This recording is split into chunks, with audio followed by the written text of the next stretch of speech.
مفتی صاحب سے آغاز کرتا ہوں حضرت، جمعے کے فضائل اور اس کی برکات اور اس سے ریلیٹڈ باتوں کے بارے میں آگے ہی جاننا چاہتا ہوں. بسم اللہ. اعوذ باللہ من الشیطان الرجیم. بسم اللہ الرحمن الرحیم. صلی اللہ علیہ وآلہ وصحبہ وبارک وسلم. یہ بہت اچھا سوال آپ نے فرمایا جمعۃ المبارک کی فضیلت کے حوالے سے.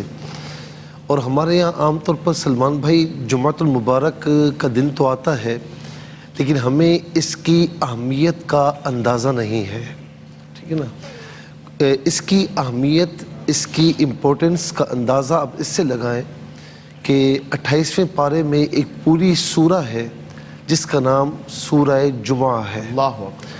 اور اس میں باقاعدہ اخیر میں 3 آیات کریمہ میں اللہ تبارک و تعالیٰ نے باقاعدہ جمعے کا تذکرہ بھی فرمایا اور اس کے ساتھ ساتھ کچھ چیدہ احکامات اور اس کی امپورٹنس بیان فرمائی.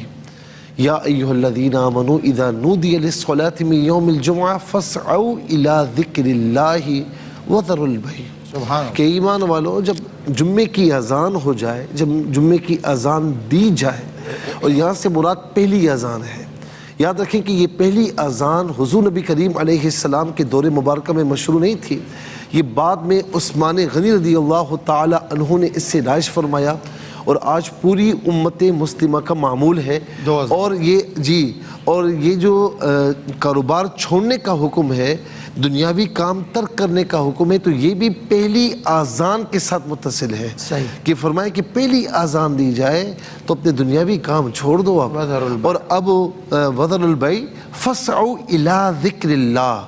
ذکر اللہ سے مراد جمعۃ المبارک کی جو عبادات ہیں، جمعۃ المبارک، تو فرمائے کہ اس کی طرف متوجہ ہو جاؤ. اب تیاری شروع کر دو. سب انداز دیکھیں. جی کام چھوڑو اس کی طرف. اچھا، یہ ہوا کیوں؟ یہ ہوا کیوں کہ فرمایا کہ جو اہل یہود تھے نا، وہ اللہ تعالیٰ کے کاموں کو، اپنے نبی کے احکامات کو دنیاوی کاموں پر ترجیح نہیں دیتے تھے، بلکہ دنیاوی کاموں کو ترجیح دیتے تھے. تو فرمایا کہ مسلمانوں کو حکم ہوا کہ ایمان والو، جب اللہ تعالیٰ کا کام آ جائے، اس کا حکم آ جائے، تو سارے دنیاوی کام چھوڑ کر اللہ کے حکم کی جانب متوجہ ہو جاؤ. اللہ اکبر. ذالکم خیر لکم ان کنتم تعلمون. یہ تمہارے لیے زیادہ بہتر ہے اگر تم جانتے ہو. پھر فرمایا کہ جب نماز جمعہ ہو جائے تو پھر تم اللہ تعالیٰ کا فضل تلاش کرو. اچھا، اب آ جائیں حضور نبی کریم علیہ السلام کی حدیث پاک پر کہ حضرت ابو ہریرہ رضی اللہ تعالیٰ عنہ فرماتے ہیں کہ خیر یوم طلعت علیہ الشمس، کہ بہترین دن جس میں سورج طلوع ہوتا ہے، فرمائے یوم الجمعہ، جمعہ کا دن ہے. فیہ خلق آدم، اس میں آدم علیہ السلام کی تخلیق ہوئی.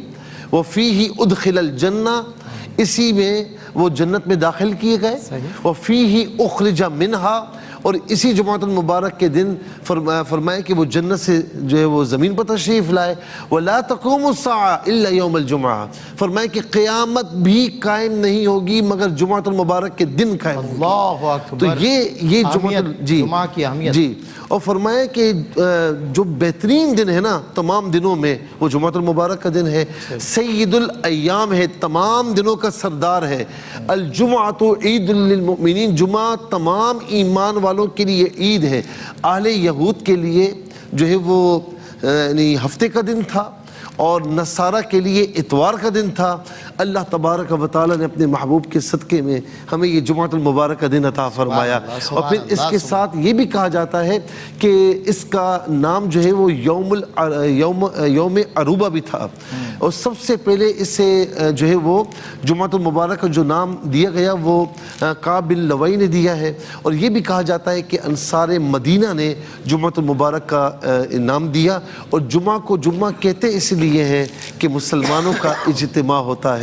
حضور نبی کریم علیہ السلام جب پیر کے دن قباء تشریف لائے، کچھ عرصے یہاں ٹھہرے، پھر اس کے بعد جب مدینہ منورہ کا قصد فرمایا تو جہاں آج مسجد جمعہ ہے اس مقام پر تھے، آپ نے جمعہ پڑھایا اور پھر یہ آیات نازل ہوئی اور پھر اس کے بعد جمعہ مشروع کر دیا گیا. کیا بات ہے، بہت خوب، بہت خوب، ماشاءاللہ. کیا آپ نے تاریخ کے اوراق پلٹے اور ہمیں جمعے سے متعلق اب ہمیں بھی پتہ چلا کہ ہمارا جمعہ اصل میں کتنا معتبر اور مقدس کی ایک تاریخ ہے.